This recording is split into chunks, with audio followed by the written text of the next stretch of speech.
house in Baltimore's in the drama and the trades that do or don't or might happen for the NFL draft. This guy's on everything NFL, doing the Shutdown Corner blog out at Yahoo Sports. He's one of our defending champions around here. He's from Chicago, but we don't hold that against him. He is Eric Edholm. You can follow his journey at Eric_Edholm, as well as a lovely picture of what appears to be a 5-string bass. It's a little strange. Out on his Twitter. What's going on, man? How's off-season treat you? I mean, I know you're like breaking down all these prospects and trying to figure out whether the Ravens are going to have themselves a wide receiver, a tackle, or a rush edge, right? Yeah, exactly. Yeah, no, I figured that I'd be taking kind of a starring role during that silly season, fitting with my personality and everything. But yeah, no, it's as you said. I mean, you're sorting through a lot of guff and a lot of stuff that probably, a lot of misdirection, a lot of red herrings and all that. But I really do enjoy looking at the players and trying to figure out which ones are good. I'm no scout. I just play one on the internet, and you talk to teams, you try to get as much information months ago before anything really kind of shapes up. And, a lot of it holds true. And it's fascinating to kind of see how this process unfolds. How many mock drafts for you? Are you're up to 3 maybe? How many? Yeah, no, I've gotten, let's see, I think I've done 4. I always do one kind of like, all right, I try to figure out when our team's starting to get it, right before Thanksgiving I do one. Everybody goes, mock draft in October. Are you kidding me? November or whatever. But it sharpens your tool for it, right? I mean, yeah, it's something most of us jump into like right around the week the Combine starts or maybe the Senior Bowl. Some people don't get into it at all until 3 days before the draft, just try to learn the top 30 names. I'm somewhere in the middle. I used to be much more of a nerd about it. Now, like right around now, I'm getting like real, bearing down on it, quite frankly, Yeah, and that's I've been knee-deep in this now. I mean, I've been breaking down our top 50 prospects to do a big profile, one per day leading up to the draft. I've had a lot of fun with that. The mock drafts are fun, but they're a ton of work too because, you think about stuff that somebody told you back in September. Does that have any value now? Probably not. But January maybe, or maybe they were throwing you a little bone back then and maybe it's changed now. And just sorting out all this information can get a little hectic and crazy. All right, well, we're here in Baltimore, and picking 16, I mean, there's so many things that go into this. One would be how many quarterbacks wind up ahead of you because the Ravens aren't taking a quarterback at 16. And then, where is the depth in this draft at rush edge or a cornerback? And the thinness of the tackle position has several mockers mocking tackles to the Ravens. And more than that, maybe a wide receiver, which – we're still waiting on Brashad Perryman. I'm not to say that a tackle wouldn't be a very unsexy pick. It would be, but it's a lot sexier when Joe Flacco's upright and you can actually run the football a little bit too.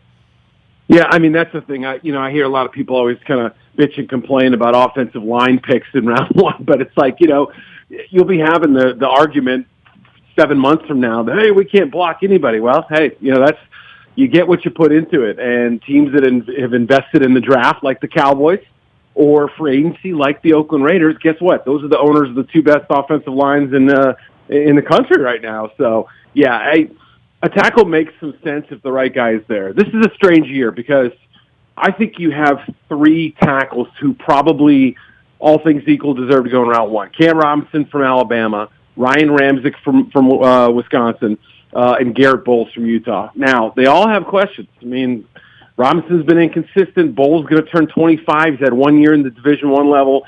Ramczyk's got this hip surgery that could keep him out most of the summer. So, the thing is, if you pass on them, though, then you're looking at, boy, there's a lot of garbage left over at that point. A lot of guards, a lot of centers, but not as many tackles. So that would at least lean me in the direction of tackle slightly if the right guy is there for the Ravens. But you're right, edge rusher, receiver, they're both options. Hearing a ton about Forrest Lamp. You did not throw him in, and I know small school guy, guard, tackle, whatever, but apparently, a physical freak. Yeah, I think he's a good athlete. I think it's funny. I was real high on him. I watched a couple games of him very early in the process and thought, I like this guy. He's going to be a 10-year pro. He's going to be Zach Martin. He's going to be whatever. The more I've kind of nitpicked him a little bit, there's just a few warts there. And you're right. I think he's a guard. He's got very short arms. There aren't too many tackles with 32-inch arms. I know that sounds like a little bit of a a nitpicky thing, but you got to nerd out on it because the measurables are all you have, right?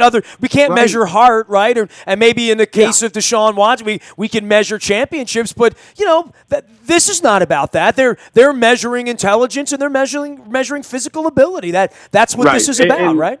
I think so too. I think you saw some times when he worked in tight quarters and looked pretty good doing it. You saw some times where maybe on the edge he didn't look as good, when he's trying to face elite speed guys and that sort of thing. He's played some big games. He's faced Alabama and teams like that, so it's not like he's, coming out of, North Dakota A&T. I mean, this is a guy who's played some big college football, not consistently as much as you would in the SEC, but I think Forrest Lamp is a guard or maybe a center, and I think he's probably more of a late first-round pick, early second, top 35, top 40, probably late one. I don't see him as a tackle in the NFL. I've seen 3 wide receivers now mocked to the Ravens. John Ross, who probably would be there at 16, even given the speed and his size. Corey Davis, who I know at various points you had in your top 10. And Mike Williams, a guy that people have laughed at me when I said he could still be there at 16, but he has been thrown around. Is that possibility? Yeah, let's go in reverse order. Mike Williams, I think there's a shot he could be there. It's probably about 50-50. Not everybody is enamored with him. I think there are some teams that really like him that think he'd be an ideal number 2. If you have a speed guy on one side, you have him on the other. Boom, that's your top 2. You can get pretty good production with that. He's not going to blow by anybody. He plays like a 4-6 guy, but then again, Anquan Bolton is a 4-6 guy. There's a place in the NFL for Mike Williams in a starting role, no question. He can high point, he can go get it. He's a red zone guy. There's a spot for him on the Ravens too. I think this is a prediction. This is not, I think John Ross may be off the board by that point. I really do. Is he that sexy? Speed kills, right? The only thing that worries me with him is, well, he's not big. I mean, he's 5'10", 188 pounds, but the knee problems. He's had a history of knee problems in college, and there are some teams out there that are very questionable about his medical history. But the speed, that kind of speed, just does not last. I mean, you rarely see those guys. They're Haley's Comet of draft prospects, right? I think there's a team in the top 10 that could pull the trigger on him. I think he would. It'll be tough to get him to 16, in my opinion. I could be wrong, but so then you're picking really between Corey Davis, who may not run a 40 before the draft, and Mike Williams, who's, a very good big-bodied guy who's not going to be a Blazer. O.J. Howard will be the first of all of those guys taken, probably, right? I think so. And the beautiful thing about Howard is that, so many tight ends these days they're an either-or, right? They're either just the inline blocker, and they're going to help your run game, maybe your pass protection a little bit, or they're kind of that H-back, detached guy. You never really see him block inline very much. He's both. I mean, he really, truly is, he's Ozzie Newsome 28, 30 years ago, whatever it was. I mean, he can really play, and actually, he might be even better than that, believe it or not. He is a special talent. Okay. Well, as a blocker, let's put it that way. Ozzie was a great, great, great receiver. I don't want to get in trouble there in Baltimore, but yeah, no, I mean, he is the best two-way tight end to come in, I think, since Gronk. And there's nothing else, right? There's just one of him. I mean, you're like a unicorn in this draft. You either get him or you don't, and not every team has that or has an offense built around that, but boy, for Joe Flacco, that would really be something. And I know early on people thought, well, he's a tight end. He's not going to be a top 10 guy. I think the feeling about that's changed dramatically. And I think the quarterbacks going in and around that range would affect a guy like him maybe more than any of the rest of these guys. Yeah, I mean, I think if you're the Ravens, let's say you're just sitting there at 16, I don't think they're going to necessarily make some big, bold trade up or anything like that. They've got a lot of needs that they got to address. But so you sit there and you try to watch, when does the first quarterback go off the board? When does the second quarterback go off the board, if there is a second quarterback? But let's say O.J. Howard's their number 3 or their 4 guy on their board, and somebody's on the board at 12 or 13. Boy, Ozzie's got some powder. I mean, it's going to make for an interesting evening now, isn't it? I mean, because the Ravens do have the ability to go get somebody at 11 or 12 if they want to, right? Yeah, that's exactly what I was going to say. I was going to say, if you start seeing multiple let's say 2 quarterbacks go off the board first, and Howard's gone, I mean, chances are there's going to be a pretty good player waiting for him. There's no real need to just vault everybody and trade up. And the wild cards for me are the Saints at 11 and the Browns at 12. Those two are really tough to kind of project right now because they both have multiple first-round picks. There could be trades. There could be a Malcolm Butler deal. There could be, there's just so many things that are unknown. But you're right. If, let's say, Howard slips, and I doubt he would get by, man, I would be shocked if he got by the Browns at 12. Let's put it that way. They had him at the Senior Bowl. I mean, they need a tight end. They need another receiving threat. They could use the blocking help. If he gets past that point somehow, then I think, boy, sliding up 3 spots, totally worth it, whatever. But I think they can sit there at 16 and also kind of let the draft come to them. All right, so if the draft comes to them, who do you have mocked to the Ravens at this point? I mean, I'll tell you this. I would not have been sitting with you out in Indianapolis 5 weeks ago talking about a wide receiver or talking about a tight end or talking about a tackle. I would have been talking to you about rush edge. I would have been talking to you about corner, and I know the draft's deeper for those, and I know when I got a chance to ask a question at the Liars Luncheon last week, Eric, my question was, is there a part of you that says, well, rush edge or corner, that's something we can get in the second or the third round. We're not going to get a tackle in the second or third round. We're probably not going to go for a wide receiver at that point either. Yeah, I think you're right. And the receiver group, there's a lot of 2s and 3s, a lot of slot receivers, some pretty good options later. I don't think there's any superstars lurking in round 3. We've had years where guys, round 3 or 4 really shock you and end up being, Doug Baldwin was a 5th round pick or whatever, or undrafted, excuse me. So, they're happen to be those kind of players every few years. I don't think this is the year. I think there are some good receivers late, but they're going to be complementary guys. So if you want a difference maker, that's where you go, reach up and get Ross early. You go get maybe Mike Williams or Corey Davis early. So yeah, same thing with tackle. There's in my mind, a clear drop-off. With edge rusher, there is some depth here. I think there will be day 3 guys who end up being productive pros. So do you roll the dice then, like you said, and say, let's get one of those thinner positions up top, and then let's hope that our corner, our speed guy off the edge, pass rusher, D-end, OLB, whatever you want to say in their defense, let's hope he's there around 2, 3, 4, 5, somewhere in that range, and maybe multiple guys, and they've done that before. They've double-dipped. So I would say this. Derek Barnett from Tennessee fits the mold of a Ravens player in this way. Years ago, they told me, sack production translates, meaning if you get sacks in college, you're probably going to get sacks in the NFL. There are exceptions to every rule, but they believe in that. And so his lack of elite athletic traits, I would say, still would be a favorable thing for them in their mind. They still would look at him and say, this is a good football player. He is Eric Edholm. He's out of Yahoo doing the Shutdown Corner blog, and he's draft, and all draft between now and Philadelphia at the end of the month. You can follow his journey at Eric_Edholm. He has a pinned tweet on the front of his Twitter that I always point out because if you haven't read it, you should. It's an oral history of the 1996 Ravens. I am featured in it and throughout it, as well as many of my contemporaries and luminaries, including some guys like Steve Everett, who were never happy to be here. But you can go read that as well. It's an awesome piece. If you got an hour to kill and you want to learn a little Ravens history, Eric is an hour to kill reading it, right? But for you, it was 9 months of giving birth, right? That's what it felt like. It felt like no epidural, a lot of the process, right? It's like the Sixers, it's a process. But well, it's crazy that Ozzie Newsome's still drafting 3 weeks from now. That's the craziest part, right? Hey, that's amazing. I mean, you think about it, that was his first draft, and I know they're under a little more pressure now. This year is going to be a big one for them, but, there's so few teams that have their front office still, their GM still in place from even close to that long ago. So just amazing how they're still structured in sort of the same kind of way as they were a couple generations ago. All right, so for you with this draft and what's going to happen at the top, you're convinced that this Myles Garrett kid who's showing off his hat and his shirt and his physique and his brains and his bravado, and this looks like all the makings of a Cleveland Browns disaster to the untrained eye. I've been watching this a long time. If they have the number 1 pick, if I were an HBO, I'd say they'd F it up.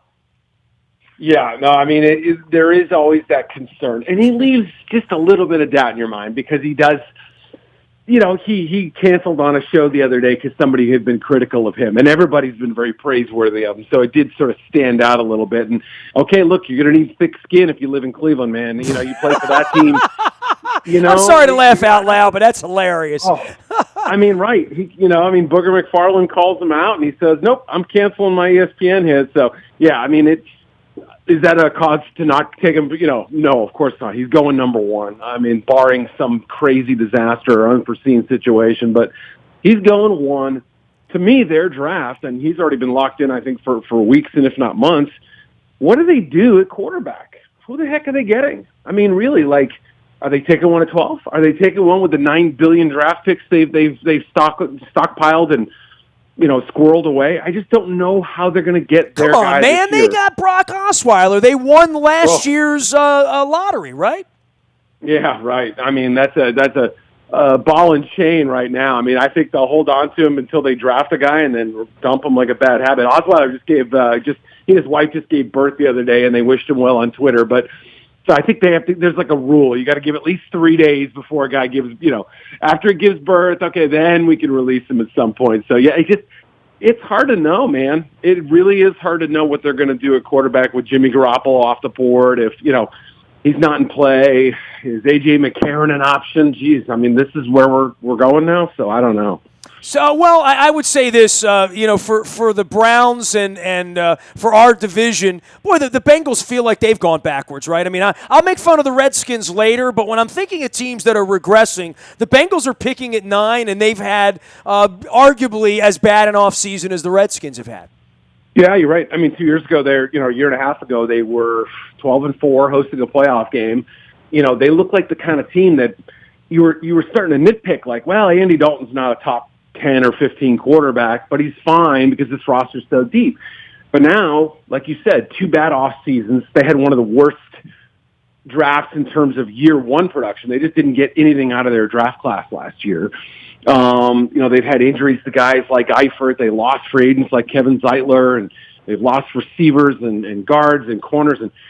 And all of a sudden you go, where's all that talent that we saw not that long ago? And could they bounce back next year? Maybe. I could see a 9-7 season, maybe. But Marvin Lewis is on the hot seat, or could retire. This could be his final year.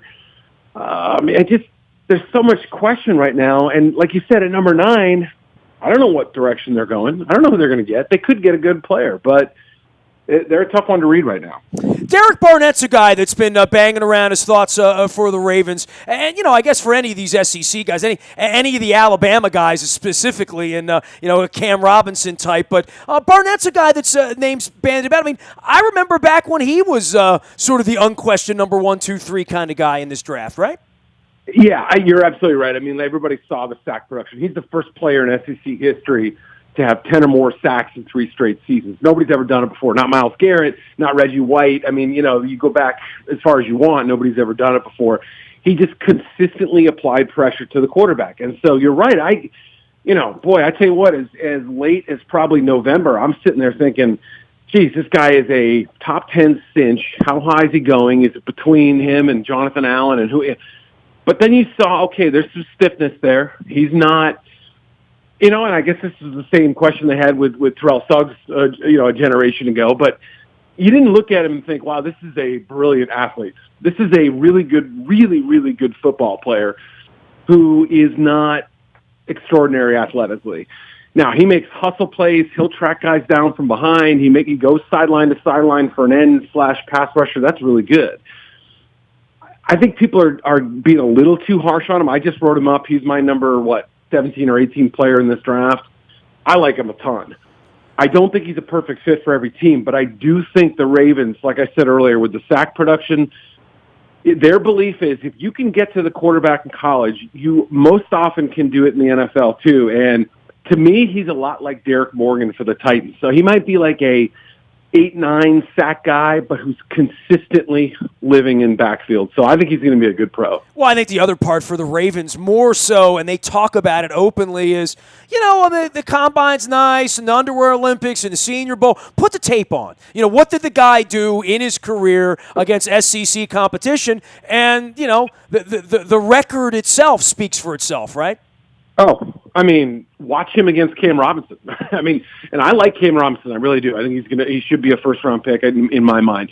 But after Cam stoned him a couple times in the first quarter, boy, it was like lights out after that. Sack fumble, he went around him without getting touched one time on a 5-step drop. And, he just was consistently doing things to frustrate him and get in his grill. Watch the bowl game. I mean, watch the Nebraska game when it was like that poor left tackle for the Huskers. I mean, I don't know what they did to this kid, if they sent him off to like brainwash camp or something like that to get his spirits back. But I mean, he wrecked him. He absolutely stole this kid's soul in the bowl game. So it's just like you watch enough games of this guy and you think, he's awesome. Why wouldn't he be a top 20 pick? So I think he should be. We'll see. Jabril Peppers, maybe he's interesting a guy as there is in the draft. Everybody's talking about him. No one seems to have any idea where he's going to land. Never really played safety, and yet that's the position I think most people project him to the most. Now, everybody knows he's going to be a kick returner day one, punt returner, that sort of thing. Could he moonlight on offense for you? Sure. He could be the kind of guy you have a small package of plays for, and especially if you're a field position team and you don't have a lot of burst offensively, yeah, you drop him in there for 2, 3, 4 plays a game, and he can do something kind of special for you. So that said, he's really been a linebacker, kind of a linebacker-ish player, lived in the box last year, played well, but then he's also been a corner. So is he a slot corner? Is he a deep safety? Is he a box safety? Is he a hybrid? Is he like Sua Cravens last year for the Redskins, second-round pick who played pretty well when he was healthy? I don't know. That's you're projecting with him. You're using his instincts and his athletic traits and saying, I think he can play this position. Patriots had the best offseason. It's I've been talking about it a lot this week, Eric, because the Orioles are up in Boston and are playing the Red Sox a lot the next 2 weeks, quite frankly. But the Patriots, it's sort of freakish, right? I mean, we should all hang our heads in shame at this point. They're still the best team, and they haven't even drafted yet. They might be better than the team that won the Super Bowl 7-8 weeks ago. I mean, it's crazy. Now, they don't have a pick right now until number 72, but they have Jimmy Garoppolo, though, right? Yeah, they still got him, and they're still hanging on to him. So, I mean, I think the thinking is, geez, we could win another bowl. But if Tom goes down and we have to hand to Jacoby Brissett, look, he's a nice player and all, but let's not give him too much credit yet. He's not ready yet. So I think their thinking is, unless you completely blow our doors off with an offer, Cleveland, hint, we're not going to give him up. Well, that might be about a player, right? I mean, that might be somebody sitting on the clock in the 20s, and Denver. I guess Miami wouldn't be that candidate, but certainly right. The Texans at 25 would be that candidate. That then Belichick would say, would I rather have Dalvin Cook, or would rather have a player than Jimmy Garoppolo? He can make that decision at that point, right? If the other teams want to play, right? Absolutely. I mean, if we get to the 12th pick in the draft and there's somebody that Belichick loves, he calls Cleveland up and says, okay, I had a change of heart, yeah. Or he could call Houston and see a top 15 player sitting there at 25 and say, okay, let's talk. Let's make this happen now. And you give me DeAndre Hopkins in next year's number 1 and this year, and we'll make it happen. Okay, wow, that's the kind of move that they can sit there and wait and ask. And when people get desperate and the clock's ticking down, you've got 3 minutes to make a decision. Teams do crazy things. Do I think that's going to happen? No, I don't. But you're right. That they have that in their back pocket, which is amazing considering all the depth they've accrued. They've gotten younger. They've added Brady Cooks, Dwayne Allen, whoever else. It doesn't make sense, but here they are. The one thing I would say is that's one of the things that makes this so interesting, right? For on draft night, the things that could happen when the clock is rolling and the things that have happened historically, moving up, moving down, picks not getting to the podium on time, the Minnesota Vikings. I mean, we've seen kind of all sorts of weird things. That's the Belichick Garoppolo thing to me is the ultimate wild card in this particular draft in the first round. Yeah, I mean, we may never get another Laramie Tunsil situation. As you guys know, they're directly affected the Ravens, obviously. But you're right. I mean, there's look. I can tell you this. I had somebody with the Philadelphia Eagles tell me they were so close to being able to pull the trigger and get Marcus Mariota. They were very, very, very close to trading up with the Titans. But the Titans asked for the moon.